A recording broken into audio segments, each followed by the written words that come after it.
Welcome to Legendary Upside Podcast. My name is Pat Graham. You can follow all of my content at legendaryupside.com. With me today, Davis Mattek and RotoPat. Guys, how you doing? Very, very good. Much better now that I know Rico Dowdle's a free agent. Yeah, couldn't be behind better. the curtain.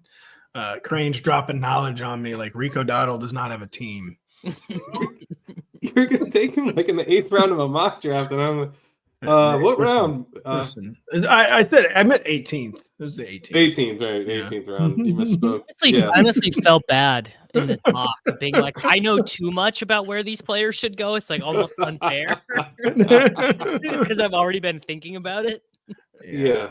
The only thing I had been thinking about was Brian Thomas Jr. or death. So you didn't get him. No, I did. I get did. him. Okay. I did get him. I you didn't get him? Bucky though. Took BTJ at this 14 overall? Yeah, 14. Pretty good. Well, people are saying that Travis Etienne is the new Bucky Irving. That's what I heard on Twitter today. So, is that all it takes? It just takes Liam Cohen and your. That was the number one tweet I saw after Liam Cohen got hired. I think it was Ian. I believe it was Ian Harditz. That sounds like Ian. That's kind of the shot he'll shoot, and you're thinking, I saw this ain't going in. And then he drains it from 40 feet. Yeah, it could be. Etienne used to be good. I mean, Etienne was Bucky before Bucky was. Literally, yes. Dude, but Bucky's so much smaller and like so much less pedigree and runs so much harder than Etienne has ever Sure, run. Bucky's 5 times as good as Etienne. He just never really came back from the Liz Frank Etienne. It kind of sapped him for good. Many such cases. That is pretty dark, but it's true. Yeah. Well, we're going to go ahead and get into the conference championship Sorry games. about that diversion there. No, already deep in the week. I mean, I've got basketball rankings that are going to drop just like pretty soon for next year. So. I'm sure your wife and daughter are ecstatic. They love it. They love it. My wife with our 9-month-old is, hey, could you go work on your running back ranks a little more? You need to dial in your Tyler Higbee versus Davis Allen market shares a little tighter. Could you do that 2 months before free agents, 3 months before the draft, Pat, if you don't mind? She was like, hey, Devontae Adams is functionally a free agent, right? With the amount that he's owed there, he's a guarantee to get cut. Real quick, before we get into the games. Is Carr a goner? I can't tell on Carr. No, they can't get rid of him, I don't. Well, they kind of can. The problem is the post-June, they'd clear a lot of money, but it all has to stay on the books. I think they'd be totally screwed if it had to stay on the books. Yeah, well, it'd be an all-time pill. That has never stopped them before. They could take the pill, basically, but I don't think they'll do it. Yeah, but they certainly would not, though. No, I don't. Yeah, to what end? What's the point?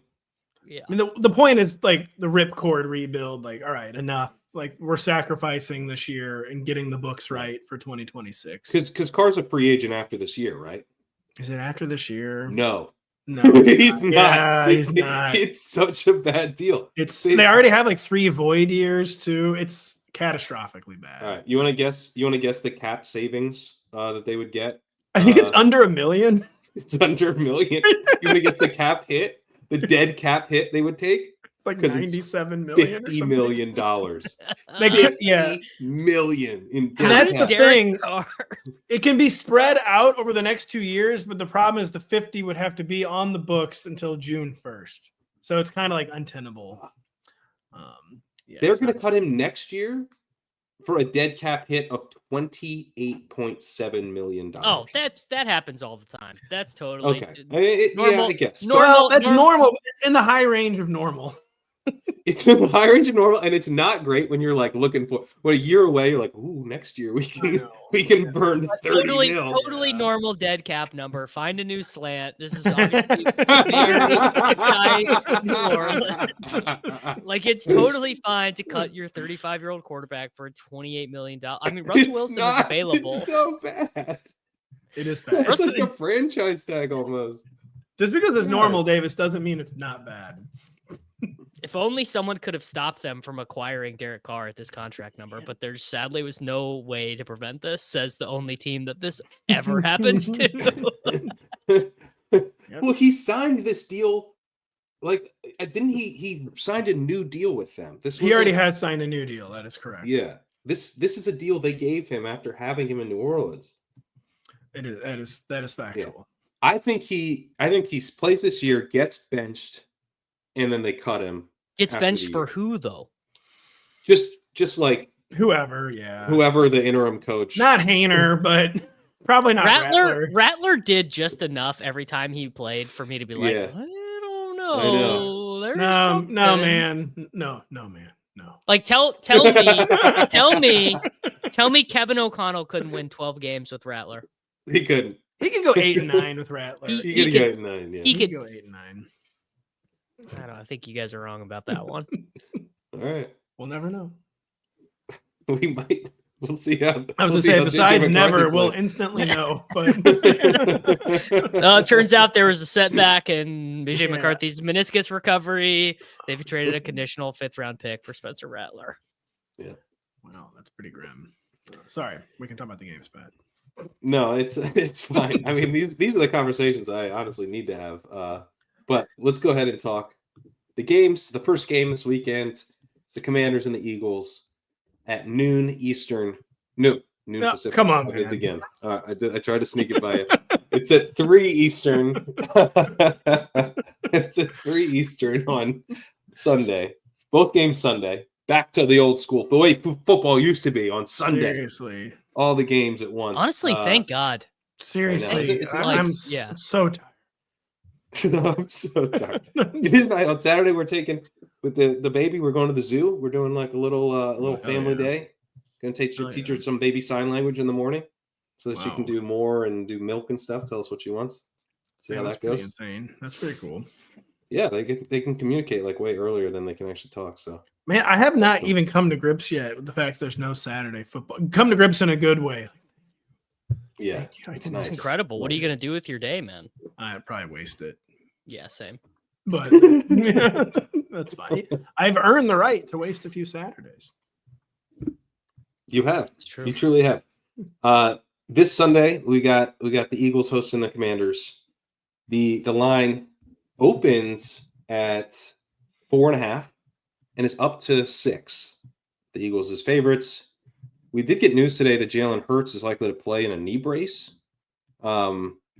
He seemingly has been playing with an arm brace for the much of the second half of the I think season. I've seen him in a neck brace.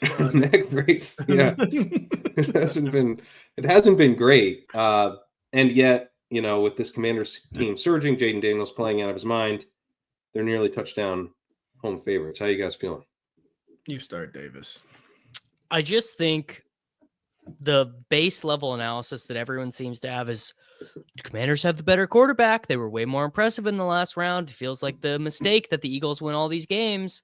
And then you start thinking about it and you're like, well, why do the Eagles keep winning all these games? You're like, oh, they just secretly are maybe the most monstrous collection of great players that we've seen in the modern NFL. Like unbelievable best offensive line. The only team defense in the playoffs that allows fewer than 5 yards per play. They average 4.5 yards per play, which is like, Man, I mean, it's just hard to convey how little yards per play that is. that like- is insane. Like, I don't know. I'd have to go look, but that sounds like something that would have existed in the 80s when teams were like actively hating the forward pass. And you could just like, the Jalen Hurts' terrible takes, you can let him fly. But then you just have to do the real Brian Windhorst thing. Like, why do his teams just always win games? Going back to like him being an 18-year-old at Alabama, like they just are always winning games. Why is that? What's going on there? Why are they just always winning games? There's just something. I mean, obviously, I think he's like a great like leader of men, yada yada, whatever. But also, there's something unquantifiable to just knowing that you have 4 downs every drive. Yeah. Like you're on your own 32, it's 3rd and 5, and you can just call a Saquon run. You just have the total freedom to do that because if it's 4th and 2 at your own 34, you'll probably get it. So you're just gonna do it anyway. It's just it's a huge thing. And if he can't do it at all, then sure, tilt the field towards the Commanders. But he probably will still do it. Well, yeah, you go, Pat. Well, I was just say like with the Jalen Hurts stuff. If you look at, I pulled in EPA per game for the whole season through, the playoffs. He's still like he's above Justin Herbert. He's above Matthew Stafford, above Sam Darnold, above Geno Smith. Pretty solid success rate, and he's definitely significantly below the best quarterbacks in the league. But not bad. Like he did not have a bad season. He was not like the type of guy you need to hide. I think the thing for me is that like it's been worse recently, and he's like hurt now. Like he's literally going to be in a brace. So like So he was already hurt before the knee too, as Davis alluded to. That is like kind of concern, but so that is the thing that kind of has me nervous about the Eagles, but they get a really good matchup here against a Washington defense that you can run on. I don't think they're going to lose focus. The Lions probably should have run more, especially with Gibbs. I mean, I think they did. Whenever I saw Montgomery out there last week, I was just like, what are I know. Two plays was enough to know. Just put out Gibbs every time. I cannot believe they fell into that trap, by the way. I know. You called that one. I know. I was stunned. And then you guys, we kind of all like talked each other into it. They're not that dumb. And dumb is strong, but like it was a self-inflicted wound. I think we learned. I think we've learned enough about coaches that like you put a running back. If you just give them access to the running back, they can't help themselves. Just like but like diminished Montgomery, like it's just like he didn't have like, and it's his first game back off a knee injury. Like it's nothing against him, but just like you're seeing what Gibbs was bringing, it was so much more like. But that's not, the Eagles don't have that issue. They're going to ride the best running back in the league and a guy who has explosive ability in the run game. So it's not even like they're just going to grind it out through the run game. So that is a big advantage for the Eagles. I mean, and then everything you're saying about the offensive line and the defense is so true, Davis. Like, it does make you wonder, like, maybe let's stop hiring the Eagles coordinators. And the Cowboys are about to do this. Kellen Moore, wasn't good enough to be their head coach. I think they're going to hire Brian Schottenheimer. Yeah, that is the rumor. But Kellen Moore is like, I think he has a legit chance. It was just funny if they do, because it's like he wasn't good enough to be your head coach. And then he goes to the Eagles, and it's like he had the bright idea to like run a bunch with the best offensive line, and now he's good enough. But like, we got Steichen's been kind of disappointing. Shane Waldron on the defensive side. Gannon, you mean? Gannon. I can always say that. Yeah, Gannon. For some reason I confuse those two. Jonathan Gannon. Yeah, that didn't seem like. Maybe we should be hiring like Howie Roseman's. Second. Who's his second? Who helps him? I feel like they have raided the Eagles front office a little bit. Have they? Thanks. You guys have got to the heart of the matter with this game, though, where I had a little write up. I said, even if you allow the Commanders, so if you're ranking the rosters 1 to 53, even if you allow that the Commanders win the first spot with Jaden Daniels, which I think I do allow. They lose. I don't think like we have the to next allow. 30. They lose like 2 to 53, basically. Yeah, like they have. But so that is interesting. You can never ever discount when a team has the best player on the field, especially when it's a quarterback. That is compelling. You know a good example of how that works though? The Chiefs Buccaneers Super Bowl. Like, say whatever you want. Mahomes was better than 54. Mahomes had one of his best games. One of the best games of his life. Yeah. But when you're throwing 4th and 3 passes running for your life that hit Darrell Williams in the hands and he can't corral it, it's just like there's only so much that you can do. That is the true problem for the Commanders. And that takes us to our next game. Well, and they also just lost their best interior lineman. He tore his ACL against the Lions, Yeah, that's not great. And so like that's their strength. So the Commanders' strength probably isn't good enough to beat the Eagles. And the Eagles' weakness right now is Jalen Hurts being injured. And their weakness barely even matters, because they're just going to totally road pave Washington on the ground.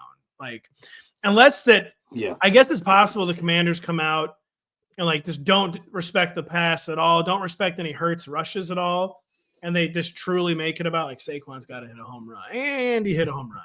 I was gonna say, like- like, then okay, you get 8-man box against Barkley works 8 out of 10 plays, but Yeah, I the few know. plays that it doesn't, you're like, I all know. right, well, thanks for coming out. Nice to Well, know you.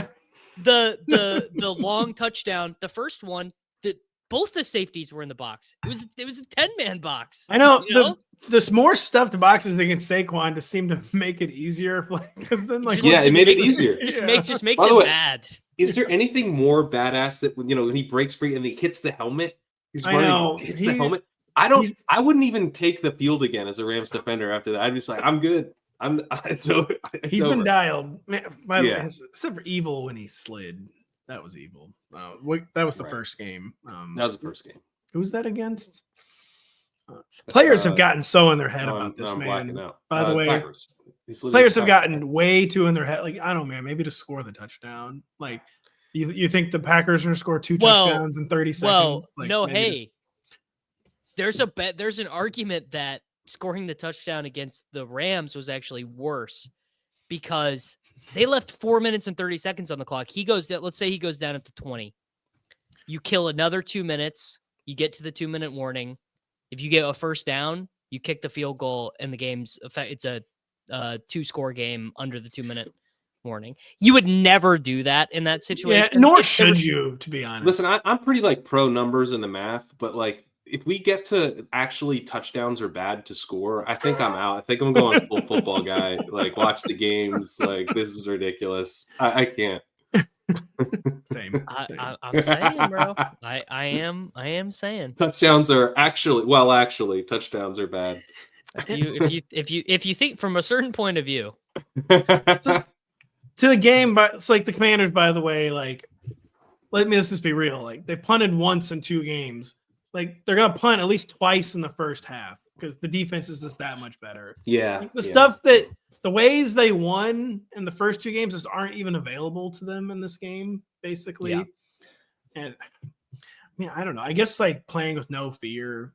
And like Jaden Daniels is running like 2 times as much in the playoffs. That's one thing I wanted to bring up is that's I think maybe a lever they could pull here of Daniels just being like a true dual threat and just like kind of letting it all hang out here because they probably need Daniels to be just an absolute superstar, but he gets such a more difficult matchup than he had last week. Like it's kind of crazy how much more difficult it is. They need Cam Newton at Auburn, basically. Like they need someone. They need a quarterback who is just truly like dominating every single snap, like who is like trying to take over the game on every snap. And he doesn't have the weapons. Like his weapons aren't great. I mean, Eckler's looked a little bit more spry recently, and McLaurin's good, but like, and Ertz is, doing Ertz stuff. But it's not like they have these guys who are gonna kind of help elevate him in this really tough matchup. Like, it really does have to be all Daniels. Like, if you're betting on them because they're they have the best quarterback, which I think they do. Like, he really needs to make that edge extremely apparent here. Yeah, that's the problem. Like, what's going on with their running game? Like, I feel like their running game is like lost all identity. Because it is. Yeah, I guess that's a good point. But why is this? And David well, said, it's because that's happened. It's because Brian Robinson Jr. is like pretty good on schedule, good success rate or whatever. But like, it's the classic. He's a chunk. It's the Kyron Williams thing. Good chunk runner, but doesn't add anything. He just doesn't take anything off the table. And the other guys are kind of like the same guy, like McNichols and Eckler are kind of that change of pace receiving guy. But I don't think they're going to give Eckler a bunch of rushing work. It's more. Sounds like what you're saying, Pat, is unleash C-Rod. Unleash McWeapon, dude. See, anyone following this? Anyone heard about this? People have been saying unleash McWeapon for a while. That's true. Yeah, I was saying it in like and I was gonna say by people I mean me, and I was gonna guess that was maybe you. the call is coming from inside the house. I was like, why are we talking about Dalvin Cook? Well, we really talking about Jeremy McNichols. We really should be talking about McWeapon. I had Yeah. C-Rod on my dynasty team for a year. I did cut him.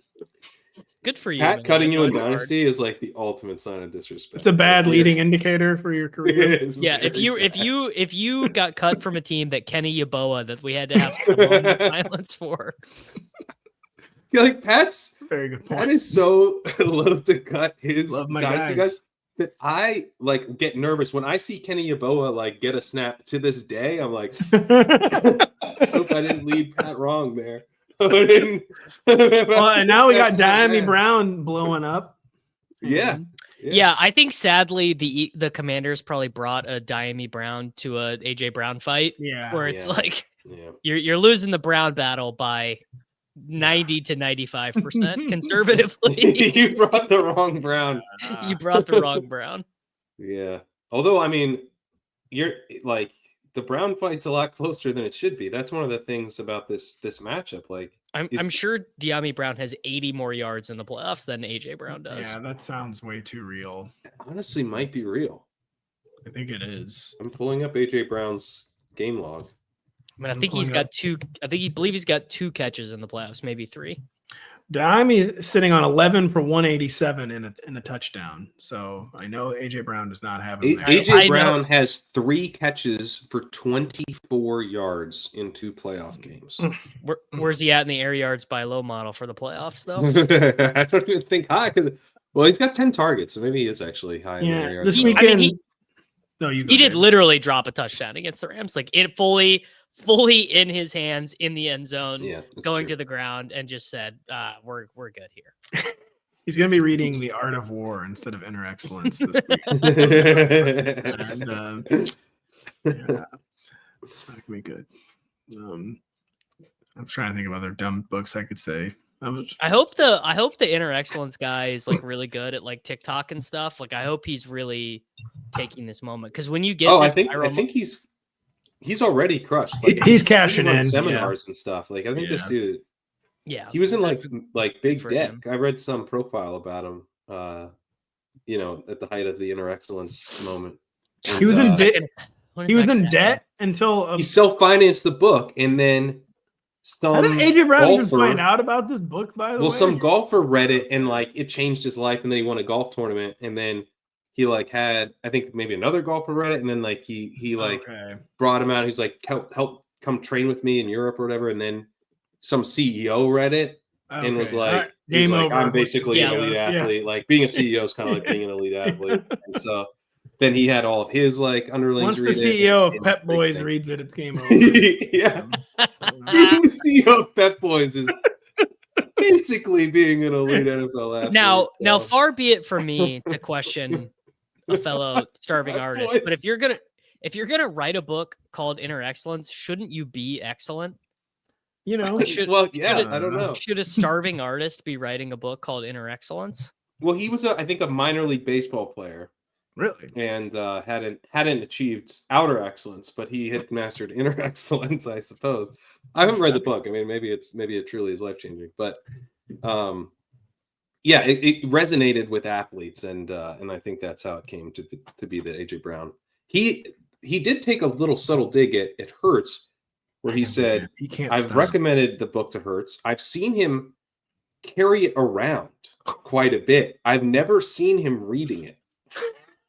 Whatever eventually comes out about these guys' relationships is going to I be know. awesome. Like whatever. That's the book I'm going to carry around. Whatever- You see me on this side, I'm over here reading while we're potting. It's Yeah. me that book. Whenever the agent, like whenever that athletic article comes out about oh my god, yeah. there's gonna be some crazy stuff in that book about things that AJ Brown has said to Jalen Hurts, either Do you to him think, or do you behind his think back. people are jostling for the Eagles beat right now at various publications so that they're the one who gets that story when it's I mean, they eventually- should be, because it's gonna be crazy. Like I'm telling, like there's gonna be like it's gonna be like AJ Brown like talk to Jalen Hurts' dad to be like, can you explain to him? Like I can't Oh, even. man. My brain, Oh, my man. brain, That feels real. my brain can't does even feel get into the real. fiction. But like you guys, I mean, as we all you guys are Honestly, you seem on coworkers. it. I want more fan fiction. You guys are coworkers or former coworkers of the famous wide receiver tweet. Denny. Oh yes. Denny wrote Yep. the Yep. tweet. Yep. Yep. I mean, yep. AJ Brown is so wide receiver coded that he was the wide receiver who finally tweeted "The enemy speaks kindly, Well, but holds okay. an eye." Like, Not only that, Davis, I believe he's pinned it. And did you know he's also blocked Denny? Yes. I Yes, that is absolutely, so I perfect. 100% I believe that. I've never believed anything more in my life. He not even a joke. He blocked Denny, and the theory was that he was tired of people like tagging Denny like in the tweet, and so Yeah. he just got annoyed and blocked him. Yeah. Yeah, that's his pinned tweet, by the way. I love AJ that. Like Brown's- this guy gets me more than anyone ever has. Yeah, So go away forever. yeah, exactly. No, I'm dead serious. That is what happened. Oh, that's so So- good. Yep, he has it pinned. All right, but yeah, sorry. getting back to the game here, do you guys? It sounds like you guys are going to Eagles. Is that where you're at? I'm going Eagles. I'm going Eagles, and I think if you want to bet the Eagles, I think I do like an alt spread. I think I do like 10.5 or something, and just be like, good run for the Commanders. You ran into. This will be a good guess. Let's go. How many guys on the Eagles roster? I'm going to pull up their player grades above a PFF 90 grade. Wow, That seems 90? that's high, right? With That's PFF very 90, high. like give us a 90 me- 90 is like insanely high. I would. all right. Let Okay, me pull let's up go- Brock let's go- Bowers. Yeah, I thought maybe you'd revise that down. No, pretty I'm high. pulling it up. I'm pulling it up. Like Brock Bowers had a grade of 85 this year. 90 is probably like 2 or 3 for the Eagles. I would guess like 2, maybe 3. maybe 2. I'd say 3. Maybe 2. Maybe 2. Yeah, All right, I'm gonna guess it's more. I'm gonna say 3. I think Well, that's being kind of- generous. Like, again, Bowers did not achieve a 90.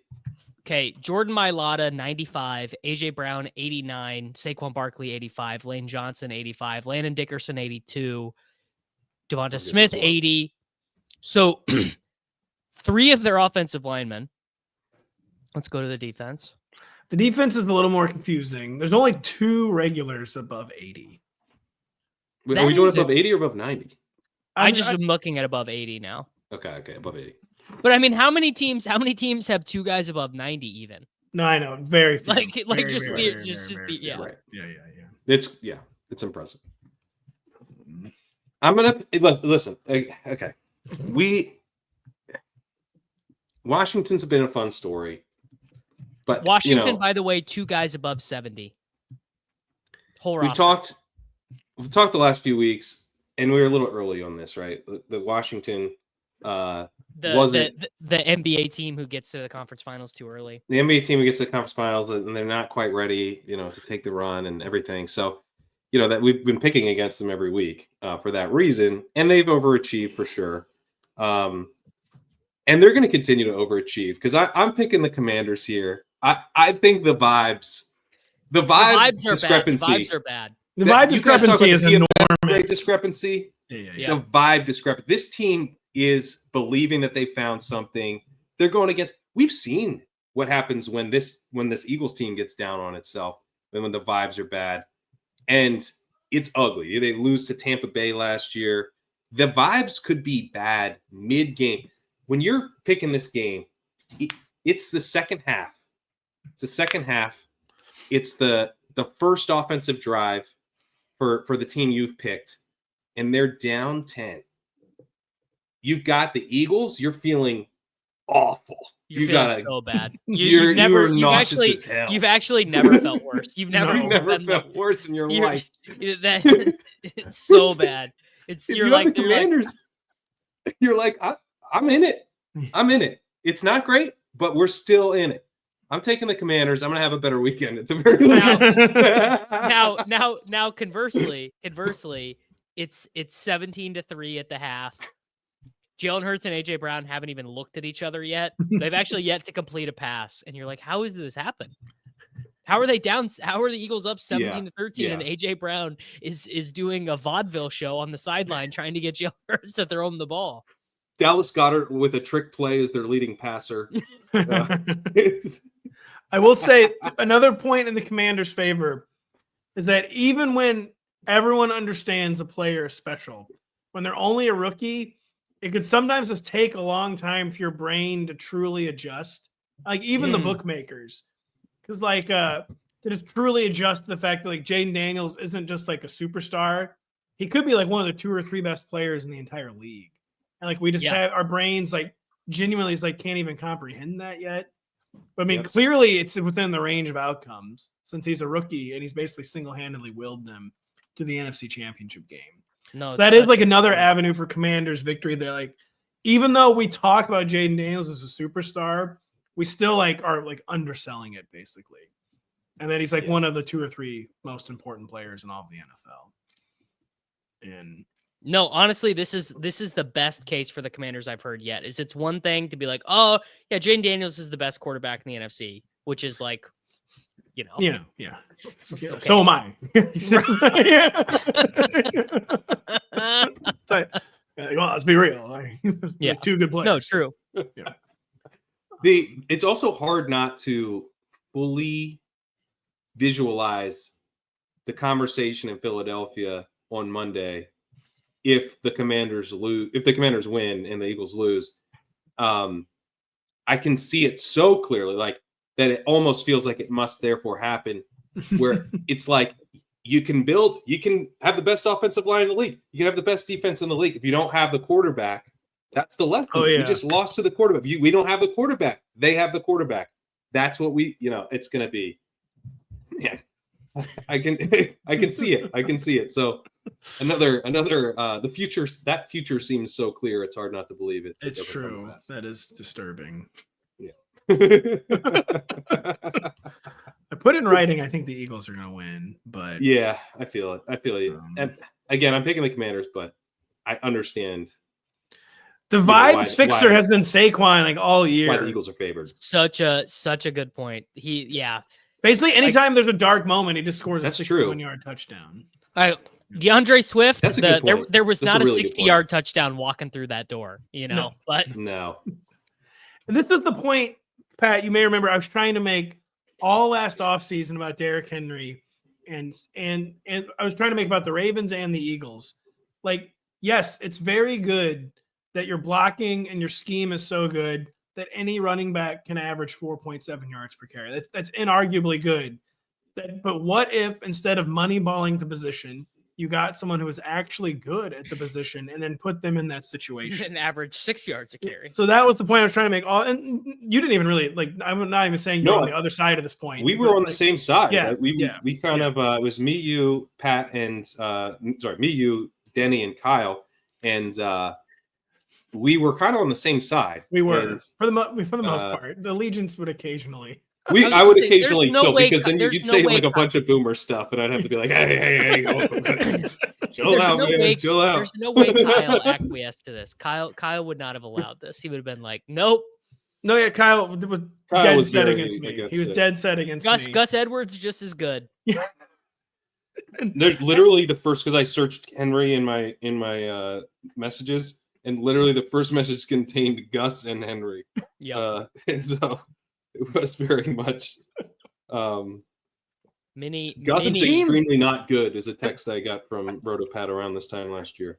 And the Eagles, like seriously, like they recognized this, like they were tired of like having to put their third best running back on the field for the most important plays. Just get an actually good running back, and you don't have to do that. Yeah. And it is. Although there was still a lot of Justice Hill. There was a lot of Justice Hill. A lot of Justice Hill. But the teams, I think, underrate that. Like, yes, it is a replaceable position, but having a guy who can just make a touchdown out of nothing also is valuable. It's not the thing about running back is it's not fully replaceable. It's just like it's the most replaceable. It's the the baseline level's very high. Yeah, you can get like good production from lots and lots of guys, and so to pay extra beyond that, you really need to be in a situation where doing so will move the needle. And that's not true for the vast majority of teams. Yes. But in some cases it is true. And the Eagles would be a great example of a case where it's true because they have such a good offensive line, because they have the type of quarterback that, is good as a runner as well and has some limitations as a passer. Because in some ways they have such great passing weapons, like you have to respect the passing game, even if they do lean on the run game. it's like a perfect setup where like you go, okay, they have a great defense, they have a great offensive line. If we get explosiveness out of the run game, it takes the offense to a whole nother level. And, you're now looking at like something that puts a very good team over the top. Where most teams, like including the Giants, if they had Saquon Barkley, would just be a bad team with a good running back, and it doesn't move the needle for them. Like Giants fans coping and seething, like what were you hoping to have happened? I mean, it's still pretty. You got to admit it. I mean, it's pretty funny. Like it's confirmation. Like, well, we really were that bad. Yes, we really are one of the worst groups of people to have ever played this sport. And Pat, to your point, people always they conflate most replaceable with fully replaceable. It is the most replaceable position on offense, but just because it's the most replaceable does not mean it is fully replaceable. There is still a level at which there are talents that are not replacement level talents. So people just make the mistake of conflating most replaceable with fully replaceable. This is an important thing to remember with running back. Yeah. And here's the message that kicked off the debate from me after listening to the RotoWorld football show. Check it out on iTunes or wherever you get it. It's on all of the services. Yeah. Hate to admit it, but Pat's right about the Ravens backfield. Hate to admit it. Because I mean, I was banging this drum, and then we got into it was two explosive arguments on the podcast, and I think we brought you in for the third. I think I did go in, yeah. But it's replaceable in the sense of like the Cowboys were like, hey, we're just basically not going to have a running back this year until someone shows up, and it might be Rico Dowdle, and that'll probably be fine. And that worked, but that worked fine enough. Would they have been better with a better running back? Like maybe, but like not in any real meaningful way. Well, like, even the Cowboys, though, Pat, game, really. kind of prove some point where even amongst replaceable running backs, there's still like a hierarchy, and like their offense got so much better when they finally just committed to Rico. For sure, yeah. For sure. But Rico, he is literally like a replacement level running back. Well, Zeke then became an argument for that's true. You really do need a replacement level. It was more about Zeke than Rico. It really was more about Zeke than Rico. But there's just so many like running backs who are capable in the world, in the league. There's lots of these guys who are like good. So it's more like there's only one guy on the field. There's way more than 32 of them who are good. And so like if you just like refuse to spend at the position, you'll find someone who's good. So it's like not really that you don't need a good running back, but just like you don't have to pay anything to get a good running back, so don't pay anything. But there are cases where having a great running back makes a big difference. It's like anything else. You really shouldn't take the first round flyer, but just because, again, it's the most replaceable, if you genuinely do think you've identified one of the Saquons, like the Lions did in Jahmyr Gibbs, which of course everyone condemned, myself very much included. I thought it was really, really, really, really, really stupid to take what I thought was a third down back with the number 12 overall pick. But like at any position, if you're that far ahead of your peers, there's going to be enough value probably to justify it. And although like the Lions, had they like hit on an edge with that pick, it does seem like that might have been helpful. That. The Gibbs is obviously people been doing this so with he's kind of one of the examples of the I think Gibbs is one of the success stories. You have to give it to him. I think. People do this with defensive tackles, but like the best defensive player of the last decade was a defensive tackle. So right. I'm still kind of full nerd on don't draft running backs because you can get the positions that we're saying you need to have in place. Like you're like, if running backs are okay to spend on if you have the best offensive line of football. Well, how do you get the best offensive line of football? You don't spend like the 12th pick or wherever Ashton Jency's going to go on a running back. You spend it on a tackle, and there's going to be tackles available at that pick. Like the best tackles in the class might start going off there. I do think I agree with you there, Pat. Yeah, and the fact that Derrick Henry and Saquon Barkley were available in free agency is a reason not to draft a running back in the first round, because you might be able to get a Derrick Henry, not this year. The best running back's Najee Harris. But, there are years. Yeah. I mean, that's factually correct. There are years when the Chargers trade up for Jency and it immediately works. When they trade up for him, it will. Yeah. I've already been making that argument, Dave. Like the Chargers or this year's Eagles or Ravens, where they're a team where the running game is so central to everything And they do. they went in with Kamani Vidal, Gus Edwards, and J.K. Dobbins, and were like, "This will work." They fell into it's the old Eagles fallacy where they know that they have a good scheme and would maybe have good blocking, and then anyone could average 4.2 yards per carry. And that was mostly true. Not even really. I don't think they hit 4.2. Keep building through the trenches if you're the chart. Like, it will work to get Genty because Genty is sick. Like, he's so good and will make an immediate impact wherever he lands. You're going to seem smart if you draft him. But I still think, like, you're better off building through the trenches. And then, like, if you're right at the precipice of a Super Bowl and you have a chance to add an elite running back, then I'm good with it. It's because what you're saying has worked for 3 different teams: the 49ers, the Eagles, and the Ravens. It's like it is like a real thing. Like the McCaffrey trade. Make it a finishing touch. Make it a finishing touch. It's a finishing touch. And as a finishing touch, it's extremely powerful. Like the McCaffrey trade, the nerds are way too critical of. Like that made a big impact. And they were like, they still have they don't have all their capital. I guess that's the trade stuff. The CMC was a slam dunk area. Trade win. What was like a second round pick? Like who cares? It was like a second round pick. Yeah. Whatever. Yeah. Kyle Shanahan would have just spent that on a running back from University of Texas. It's true. I know. That's true. Yeah.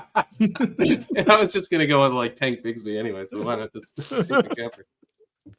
That's such a good point. Future Amari and Hampton pick. So who cares? We got a little sidetracked there. Oh, no, we're right on track, I think. All right, Chiefs Bills. Should we dive into the next game? I'm like already annoyed. This game hasn't even happened yet. I'm scared. I just want to sleep through it. I don't. Come on. I really don't feel good. I do not feel good about it. I think you don't feel good because you're nervous you're going to lose, or because you're just sick of the narratives? I don't feel good because I think the Chiefs they've just ridden their luck so long. Not luck, but like they're just clearly not as talented. If they win the Super Bowl this year, you know what it'll be like? It'll be like the year the Patriots won the 13-9 against 13-3, 13-3. Like just like the total, like no one remembers that playoffs. No. Honestly, we're veering into bad for the game territory if the Chiefs win this year. No, like I love the Chiefs. I love these guys. I love it, but they're like making a mock. It's like the NBA regular season, but they turned it into. Chiefs fans have been saying this, and I think the team kind of believes this. Every season is a 2-game season. It's the conference championship and it's a Super Bowl. Oh my God, that's so maddeningly arrogant because to say it's a 2-game season assumes you're getting the bye, and that the next game in the divisional round is essentially a bye, which is I think if you do the math, what they only didn't they've gotten the bye all years but 2. And they were favored by I don't know, I assume a cumulative 900 points in their divisional round. Last year was the only year they didn't get the bye, Davis. But yeah, I thought maybe 2019 they didn't get the bye. 2019 they definitely did because there were still 2 byes then. Oh, okay, that's right. Okay, that's why. There's maybe been twice with the only 1 bye that they didn't get it, but I think last year was maybe the only year they didn't get the bye. I'm looking right now. Do you guys prefer the 2 byes or the 1 bye? Oh, two byes. 2 by far. It's kind of killing the product, man. Far and away the 2. There's not enough for the good teams to play for at the end of the year now. Yeah. That's been a horrible byproduct of it, is that it's creating more drama, but amongst the worst teams. Like you're getting drama in the Broncos Bengals range. But you're not getting any drama in the 1 through 4 range. It's an all-time accident basically that the Lions and the Vikings happen to play in the same division. Mm-hmm. You know? Yeah. I know. But and it still created a weird thing where the Lions probably should not have played any of their starters against the 49ers. You know? I know. Right. No, they should not have. I think it's created drama in the wrong spots. It's created drama amongst the NBA or the NFL equivalent of the Brooklyn Nets and the Charlotte. I'm serious. The only drama at the end of the year was with the Denver Broncos. All right, great. Cool. And the Bengals. Yeah, it's true. I mean, if you're not fighting for that 2 seed, it's a huge prize. Although this year we wouldn't have gotten that drama with the Eagles. They had the 2 seed locked up. I think they did. Yeah, they did. You're right. And then the 2 seed on the other side was pretty. There would have been a little drama, I believe, between the Ravens and Bills. I don't think so because the Ravens had to come back and steal the division from the Steelers. They didn't steal the division, but I think the Bills. Why did the Bills not try in Week 18? I don't remember. I think because they're locked into the 2. Yeah, you're right. Yeah. So right. all of this is actually just kind of weird. Whatever, you know. Yeah. But you can imagine that we were right. But you can't imagine. Well, it is. It's a function of the extra game. Every added game generates more differentiation in the standings, which is bad. No, what if they add another game? Will that help? 18, dude? You really are getting to 18.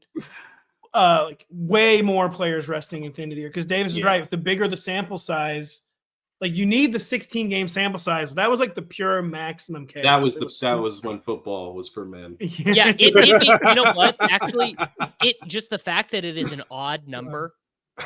I know the fact that it's an odd number. That's true. Fucks up the tiebreakers and everything. It does big time. Yeah. I've grown to be fine with the 17 games, but I don't want the 18. That's man. Dude, even 17 is too.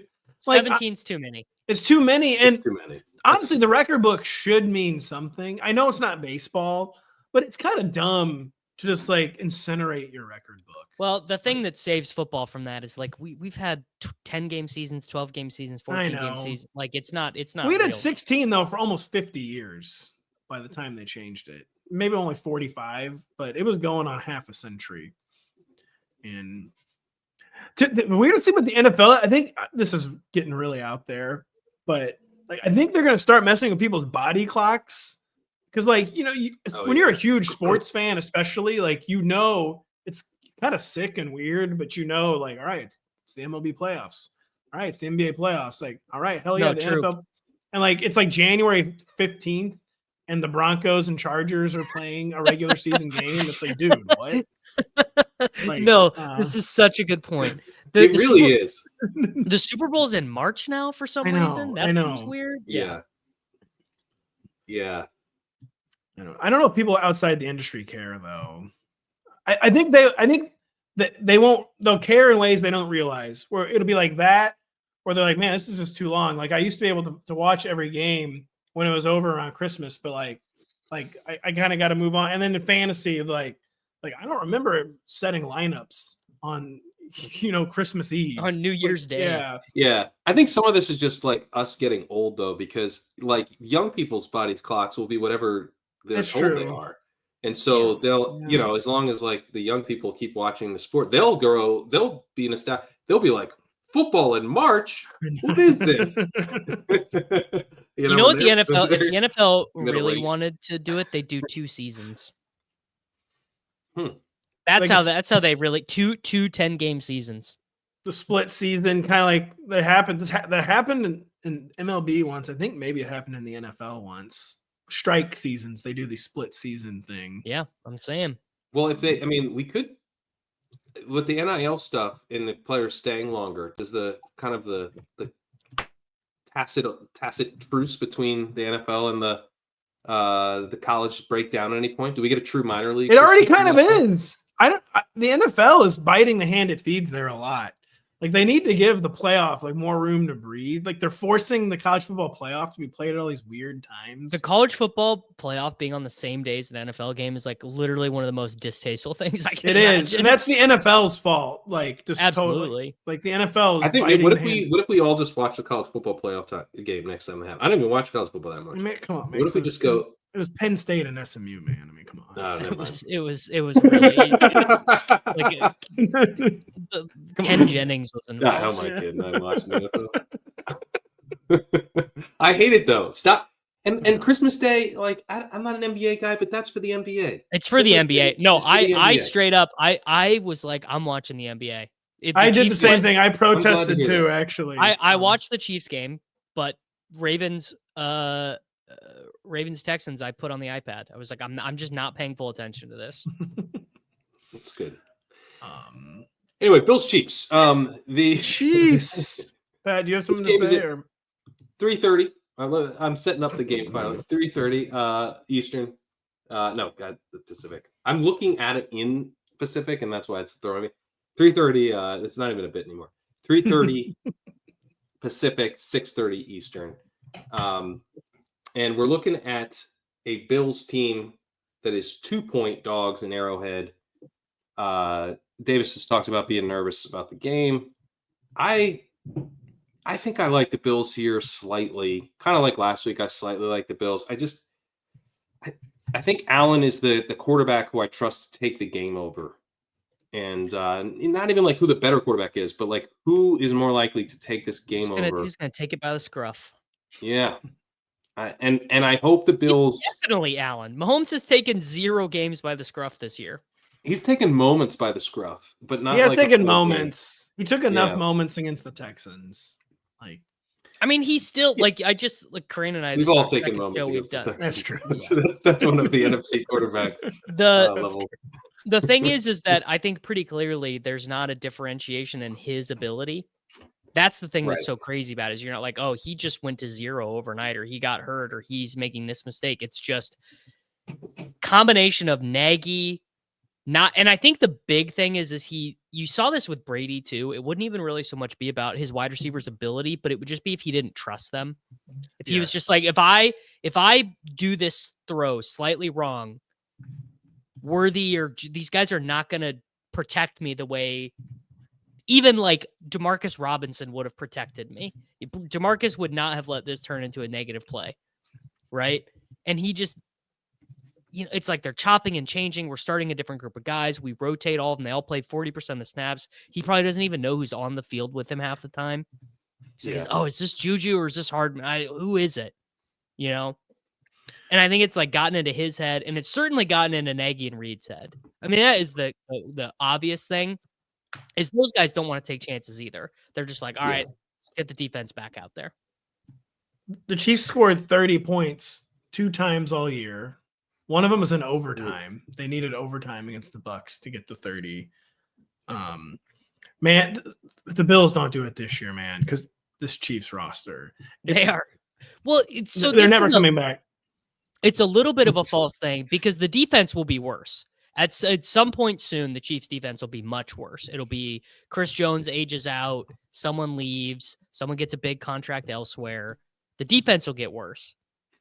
But this is your chance where the offense, I mean, is there a chance this is the worst the Chiefs offense will ever be in Mahomes' career? It has to be. I think it truly, genuinely, famous last words, I think it has to be. They were 21st in yards per play on offense. I think it's the first time they've ever been outside the top 5 in yards per play, and they were all the way down at 21st. My fear for the Bills, Pat. Sorry, you haven't got to share your piece yet. No, go ahead. Good. My fear for the Bills, though, is that the way they're constructed, it's still kind of about like out-chiefing the Chiefs. Because the Bills' whole thing this year is no turnovers, like matriculate down the field. Like the Bills' defense is still good, but it's not their best defense. Like both the Bills and Chiefs' defense is like a little post-peak. The Bills' defense is still really good, but I do worry about that with the Bills. It's like they're like trying to out-chief the Chiefs. They've had such extraordinarily good turnover luck this year too. That kind of worries me.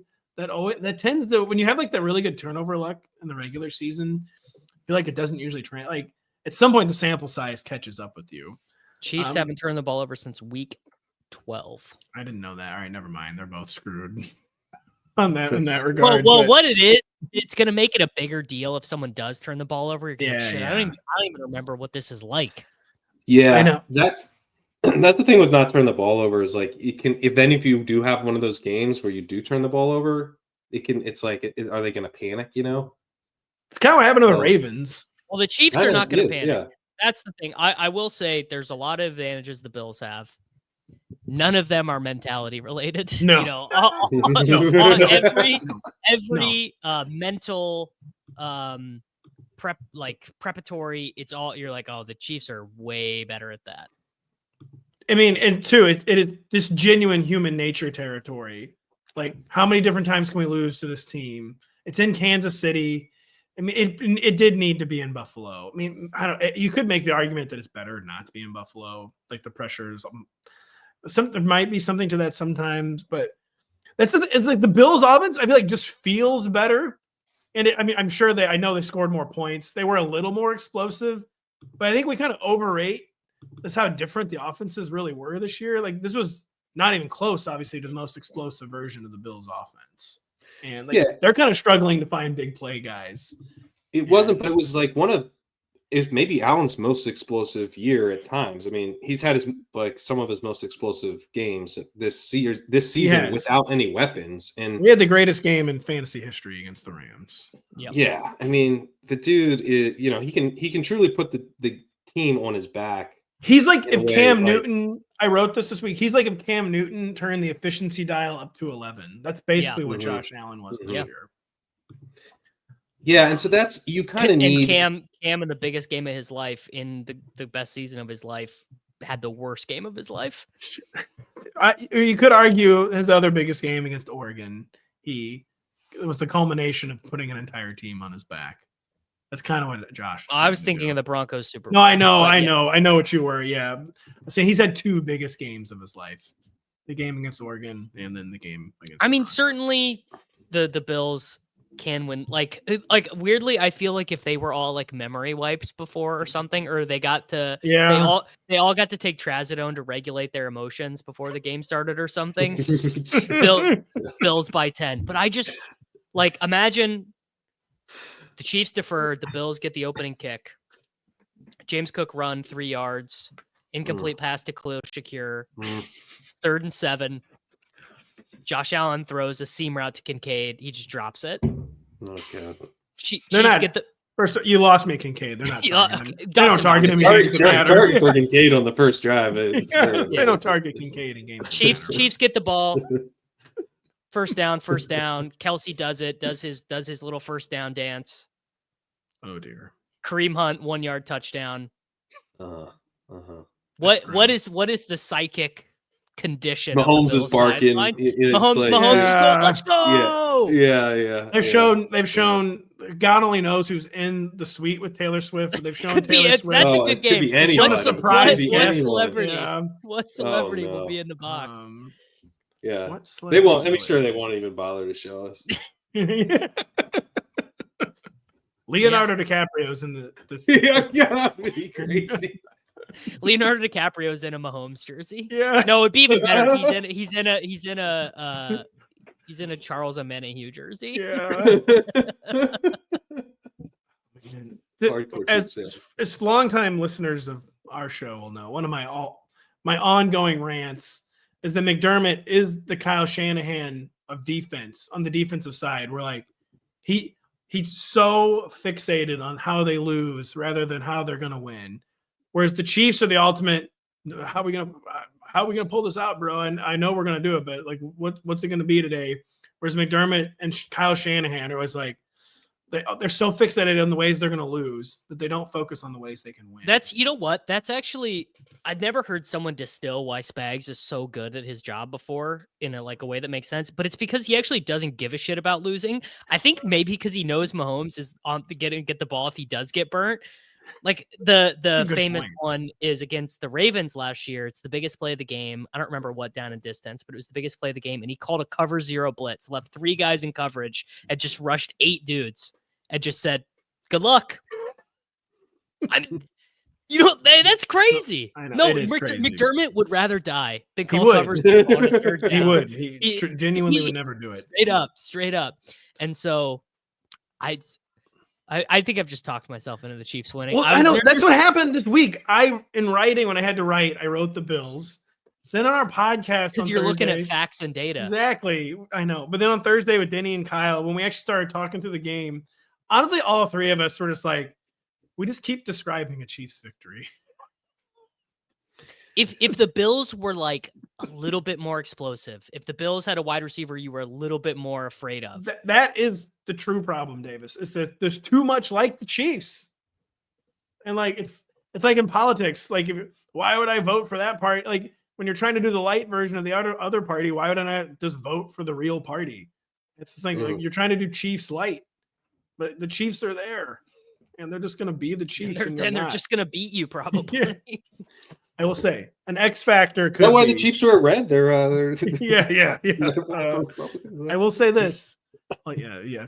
Listen, that's a different podcast. It's a little too. Yeah, so kind of on the nose. I'll say that. a potential X factor is the Chiefs running game is just like taking a shit and died.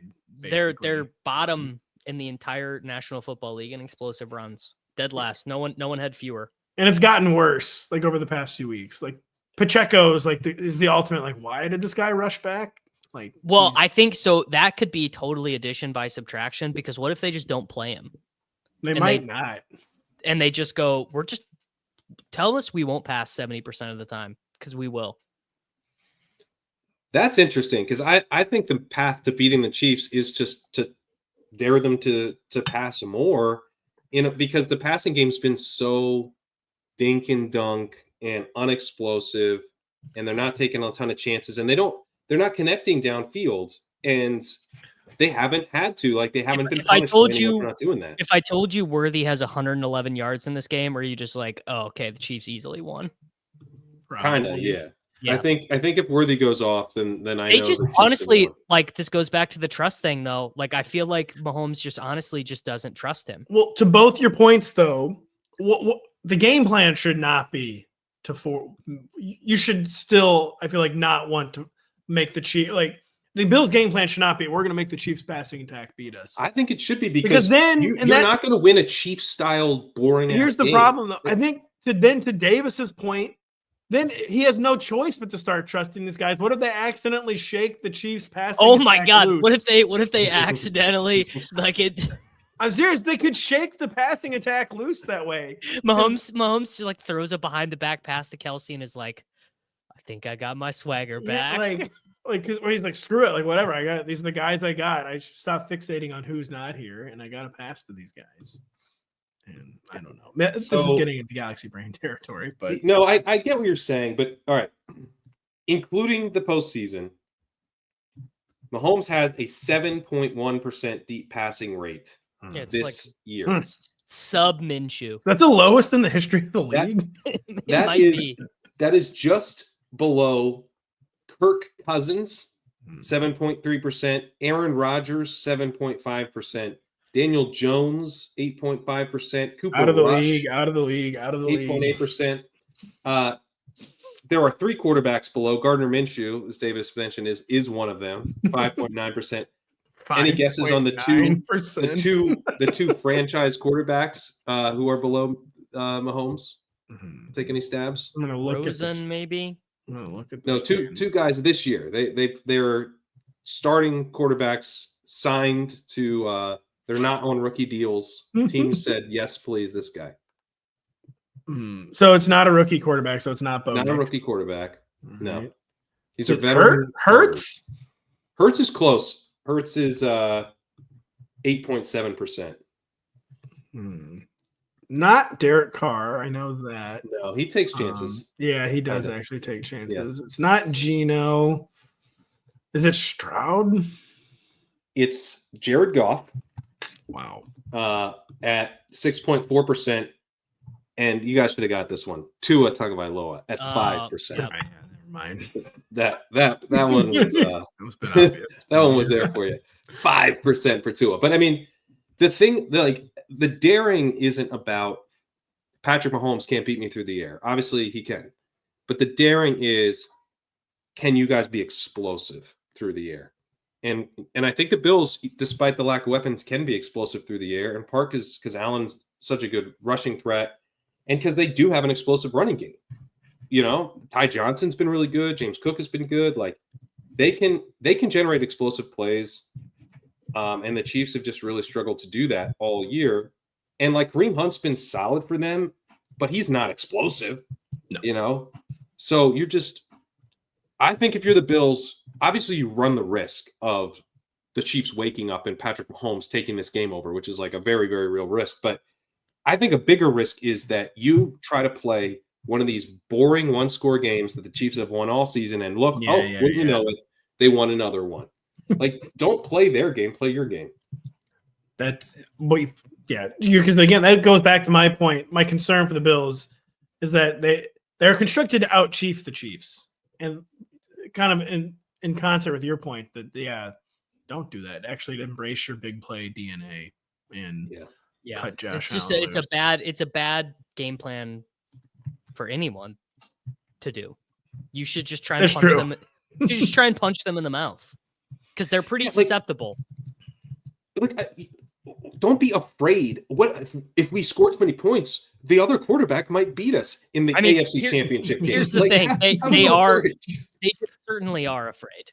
They- Just yeah, certainly. I know they are. They're so. How could you afraid. not be in their shoes? Like you have. This is such. Going the back monkey in the back, to the like- site of the 13-second game. Yeah. That's what, man. They needed to move on from the it's all psychic energy. They needed to move on from the negative McDermott psychic energy. Like I feel like they really Don't even say the number 13. Who's 13 on the Bills? Is it Mac Hollins? I think it is Mac.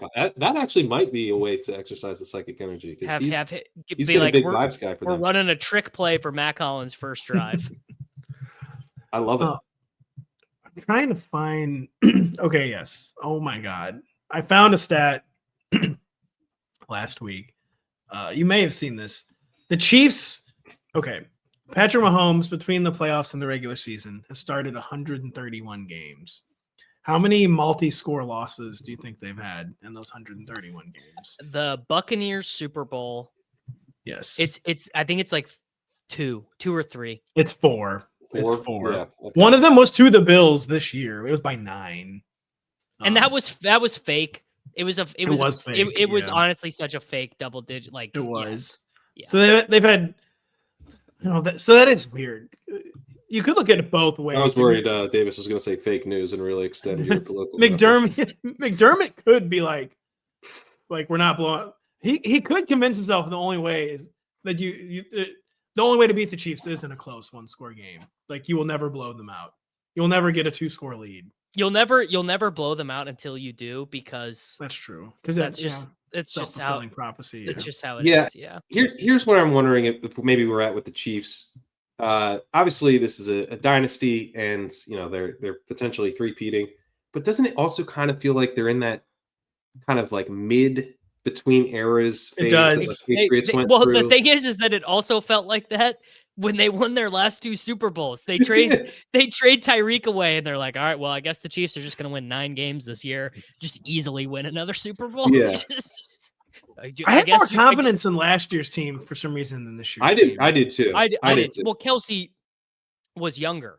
Yeah. Kelsey did not. And you had Kelsey- Rice, right? Rice was filling in for some of the Kelsey stuff, and then Kelsey kind of took it back over. And Pacheco was running much hotter. Like Yeah, Pacheco he was a was. legit weapon last year. Pacheco was man. good. Yeah. Yeah, this is that. And keep in mind, last year we were very underwhelmed by the Chiefs, but they still feel like another step underwhelming this year. It's like they need the Patriots had the kind of like the explosion, the whole maybe not pre 2007, but like the early Brady years. Like, do we have to pretend to be impressed when Bill Belichick won defensive Super Bowls? No. It's really later that they kind of merge it. Any era comparative to Mahomes would have been like 2007, but that era is kind of winding down. They don't yet have Gronk being Gronk, and they're like got the second wave of weapons, and maybe we're in that little. It's like we are in the lull. We're in the lull. That we're eventually going to get destroyed again by this Chiefs dynasty, but there's maybe a moment here. Well, maybe not. For another team to step Andy up. Reid does not have that much longer left to coach. He is in poor health. He's 68. Not that much longer. Well, to Davis's point too, like they're in like a kind of a defensive golden age. The defense is going to get worse while the offense gets better. So they might just keep remaining on this tightrope. I will say, Reid. If Reid retires, they're going to trade for Kyle Shanahan or something. Like if Reid retires, it's a big deal, but it really is not that big of a deal. I mean, imagine. Yeah, you're going to say that, and then Matt Nagy is going to be in charge of the team for a year, and you're going to be like, okay, maybe it actually was more of a big deal. You want to hear the all-time fakest stat? By the way, I have your greatest fakest stat that you hear, and you're immediately like, I don't care if that's true. It doesn't mean anything. Best point differential in the NFL the last 5 years by like a gazillion miles is the Sean McDermott coach Buffalo Bills. By like, it's not even close. I think they're like Shope was telling me this. He's like, they're like 100 points better. Like you hear that and you're like, so what? Well, David, that comes back to your original. They're the all-time bad mentality team.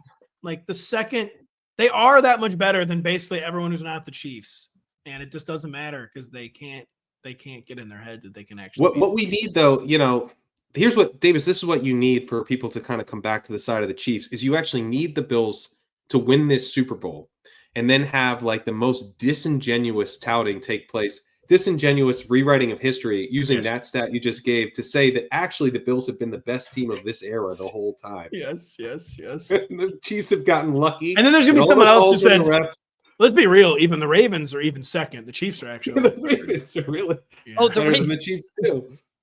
The Bills and the Ravens have probably been better than the Chiefs this whole time. Are you making the case? I don't, but it doesn't matter though. The thing that I would say is that it doesn't matter. You got to count the trophies. Yeah, that's that's the name of the game. And yeah. in the biggest moments, for whatever reason, none of them have ever been. I mean, Burrowhead, they call it famously. Poor Bengals fans, man. I'm rooting for the Bills so hard this weekend. We need it. We need it so bad. I have the hurricane theory. It's bad for the game if this version of the Chiefs wins the Super Bowl. It is. The cope and seethe is so funny because people are so Chiefs derangement syndrome. Denny is Chiefs derangement syndrome. Is he? Where did this come from? Yeah. Well, Denny, you forget he's a very conservative man. He's had thoughts about the NFL for a long time. He's been, he was a Dolphins fan. He needs things.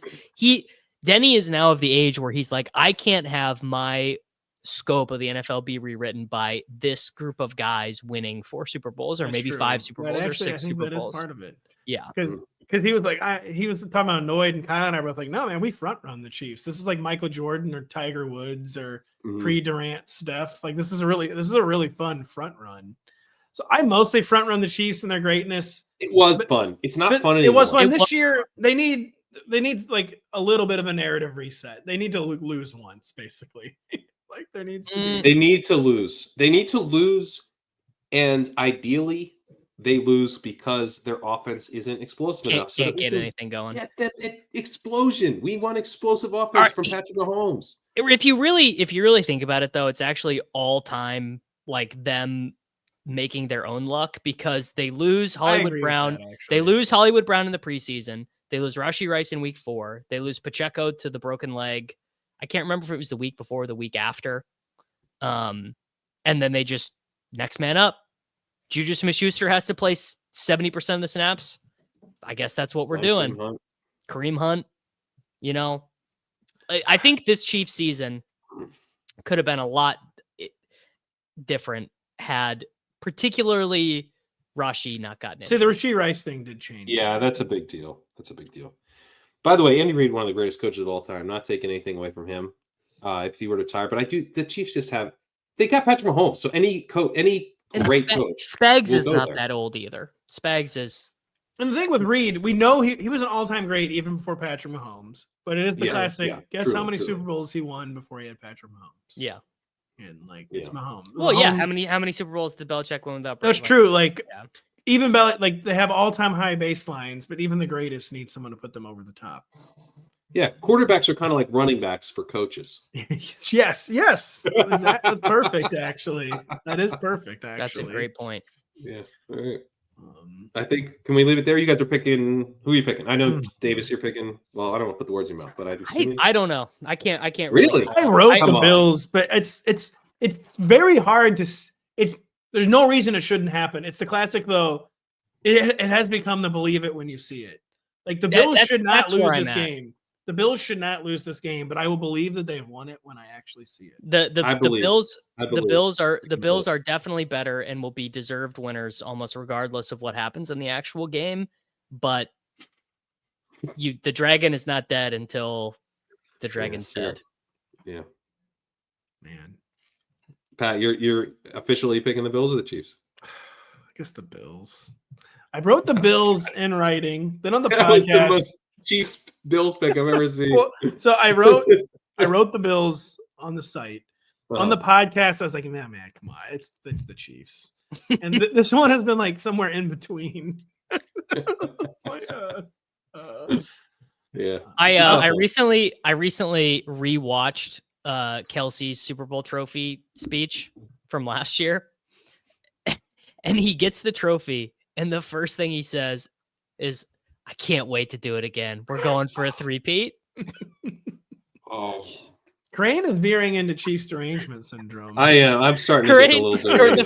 the first roughing I the feel passer on deranged. Ed Oliver is going to get a personal foul for touching Mahomes' head, and Crane is just going to be yelling in his living room. A very light touch of the helmet. I know exactly the kind of penalty Okay. you're talking about. Mahomes is at risk of like getting a penalty on himself if he kind of hits the helmet too hard. We did this earlier, and I mentioned this take, and Crane did not seem to like this take. It's actually defensive coaches and head coaches against the Chiefs' fault for not properly preparing their defenders to play against Mahomes by thinking that they can treat him the way they treat other quarterbacks. Like DeMeco Ryans should be mad at himself that his defenders were touching Mahomes. That actually is a good point. That's a legitimately good point. Thank you. It is a good point. You're correct, but how awful is that? What does it say about the sport that that's where we are? What does it say about humanity? What does it say? What does it say about humanity? Thank you. Nothing good. Different people get different rules. It's just human nature. Well, I mean, the Texans thing, by the way, I still feel like, oh yeah, I don't know. They got so jobbed when two different guys were trying to helmet the quarterback, and they missed and helmet at each other. Literally, they were trying to crunch his head as hard as they could, and they were so uncoordinated, and he's so coordinated that he just wriggled out of it. And you're mad that the officiating called I did feel like I was taking crazy pills on that one. Like, dude, they're missiling the quarterback and hit each other. Now, listen, the flop. All right. That was unbecoming. The flopping is not great. I didn't think we were going to have to do NFL flops more than Mahomes, by the way. But Josh flops too. Exactly. Yeah. Josh is actually kind of a hashtag known flopper. Yeah. So I've already given Davis credit on another pod today, but my bad we're an hour and 16 minutes in. Did not give him credit for last week on this pod. Exactly calling what was going to happen with the penalty. Not that he was going to get a call, but saying the down and distance of the call, and then exactly the type of horrible call. Do you want to? Forgot about that. Do you want to heat check here? Give another because call this game, this game is like in Dune. Prescience is you can't always tell. Sometimes you can only see the edges. You can't see the whole picture. I got edges of perhaps like a roughing the passer gets called, or they think it is, but it's actually a hold on the Chiefs. That's what I'm getting in this, is that it's a 3rd and 7. They just he skips the pass at Kelsey's feet. Illegal formation, and everyone's mad, and they're like, "Oh, the Chiefs get it," and it's actually illegal formation, or ineligible man downfield, something like that. Right along those lines, what's happening this week is that there's going to be they're calling a huge penalty against the Chiefs for sure. Because like the refs, it's human nature too. They're going to be it's like that was the point that Shope made. Is he said they're coming in and they're ready to do something. It's like the Armando Galarraga perfect game in baseball, where Jim Joyce, he was staring at first base so hard, he was so focused, like, I can't be like a prisoner of history. I have to make the right call. Did he made the wrong call? I think the refs are gonna be like, so I don't want to be the next Chiefs meme. Like, I'm not calling, and so like they accidentally call like a soft one then on the Chiefs is what I think is happening. I think that's right, but I think that's in the first quarter. And by the time we get where to it doesn't matter, when the call matters, the Chiefs are getting that call. That's baby. true. Actually. That's true. Never mind. That's way better. Just easily getting the right call. Easily getting the call when it matters. Yeah. That's true. Actually, that's the brain.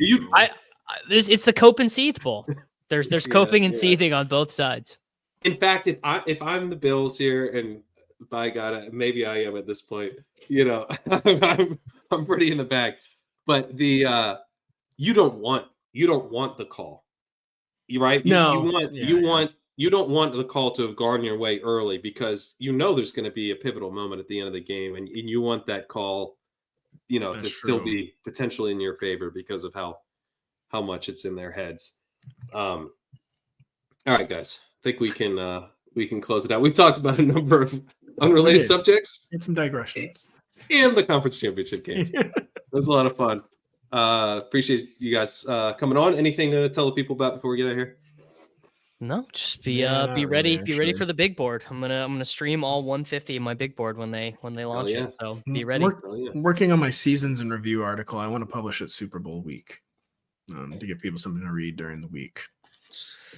Famously, there's not very much content about the Super I Bowl. know. Well, I can't decide what's good or not. I can't decide if there's gonna be a lot of eyeballs in the site that week, so I should put it there then, or if I should wait till the following week when there's I don't know. I'm trying to figure this out actually. You should wait to the following week. I usually wait to the following week, but I feel Yeah. like everyone's like exhaling then, and they don't want They to. do. They exhale for a week. Yeah.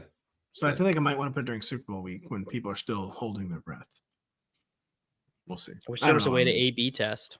I know. I'm sure someone can give me the data. All right. Well, whenever Pat's article comes out, check it out. And we'll be on here for the big board as well. I'm not streaming all 150, but lots of big board content coming out pretty soon. See you guys later. Thanks for watching. Maybe we'll be back again for the Super Bowl. We'll talk about it later.